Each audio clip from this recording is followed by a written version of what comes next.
T20 world cup లో team India మరో సవాల్కు సిద్ధమైంది. యాంటిగ్వాలో బంగ్లాదేశ్ తో తలబడబోతోంది. ఈ మ్యాచ్ లో టీమిండియానే హాట్ ఫేవరెట్. పైగా టోర్నీలో భారత జట్టు ఓటమి తెలియని జట్టుగా కొనసాగుతోంది. గ్రూప్ దశలో తొలి 3 మ్యాచ్ల్లో గెలిచింది. గ్రూప్ లో చివరి మ్యాచ్ వర్షార్పణమైంది. సూపర్ 8 దశలోనూ ఘనంగా బోని కొట్టింది. ఆఫ్ఘనిస్తాన్ తో జరిగిన మ్యాచ్ లో అలవోకగా విజయం సాధించింది. ఇప్పుడు అదే ఊపును కొనసాగించాలనే పట్టుదలతో ఉంది. బంగ్లాదేశ్ తో పోల్చితే అన్ని విభాగాల్లోనూ భారత జట్టు బలంగా కనిపిస్తోంది. యాంటిగ్వా వార్లో గెలిస్తే టీమిండియాకు సెమీస్ బెర్త్ దొరికినట్టే. బంగ్లాదేశ్ కు మాత్రం ఈ మ్యాచ్ డూ ఆర్ డైగా మారింది. సెమీస్ రేసులో నిలవాలంటే టీమిండియాపై తప్పకుండా గెలవాల్సిందే. ఒత్తిడిని ఎదుర్కొని పోటీలో బంగ్లాదేశ్ నిలబడుతుందా లేదా అనేది ఆసక్తికరంగా మారింది. బ్యాటింగ్ పరంగా చూస్తే షంటోసేన బలహీనంగా ఉంది. టాప్ ఆర్డర్ అంచనాలకు తగినట్టుగా ఆడలేకపోతోంది. భారీ స్కోర్లు సాధించలేకపోతోంది.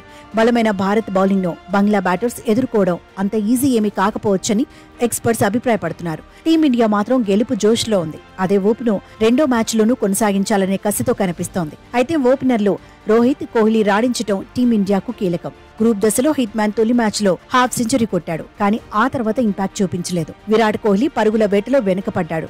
స్టార్ ప్లేయర్ బ్యాట్ నుంచి టీం మేనేజ్మెంట్ భారీ స్కోర్లు ఎక్స్పెక్ట్ చేస్తోంది. 1 డౌన్ లో పంత్ బెటర్ గానే ఆడుతున్నాడు. 4వ స్థానంలో సూర్యకుమార్ యాదవ్ అద్భుతమైన ఫామ్ లో ఉన్నాడు.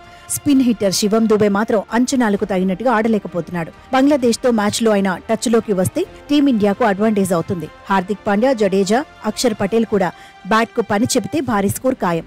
జడ్డు ఇప్పటి వరకు 2 సార్లు బ్యాటింగ్ చేశాడు. ఒక మ్యాచ్ లో పరుగుల ఖాతా తెరవలేదు. మరో మ్యాచ్ లో 7 పరుగులే సాధించాడు. బౌలింగ్ లోనూ జడేజా టెన్షన్ పెట్టిస్తున్నాడు. తొలి దశలో జడ్డు బౌలింగ్ వేయాల్సిన అవసరం రాలేదు. ఆఫ్ఘనిస్తాన్ పై జడేజా 3 ఓవర్లు వేశాడు. టోర్నీ మొత్తంగా ఒకే వికెట్ సాధించాడు. బంగ్లాదేశ్ పైన టీమిండియా 3 స్పిన్నర్లతోనే బరిలో దిగే అవకాశాలున్నాయి. ఆల్రౌండర్ రోల్ కు అక్షర్ పటేల్ న్యాయం చేస్తున్నాడు. ఎలాంటి పిచ్ పై అయినా బంతితో మాయ చేసే నైపుణ్యం కుల్దీప్ యాదవ్ సొంతం. పేస్ విభాగంలో బూమ్రా ప్రధాన ఆయుధంగా మారాడు. హర్షదీప్ సింగ్ కూడా ఆకట్టుకుంటున్నాడు.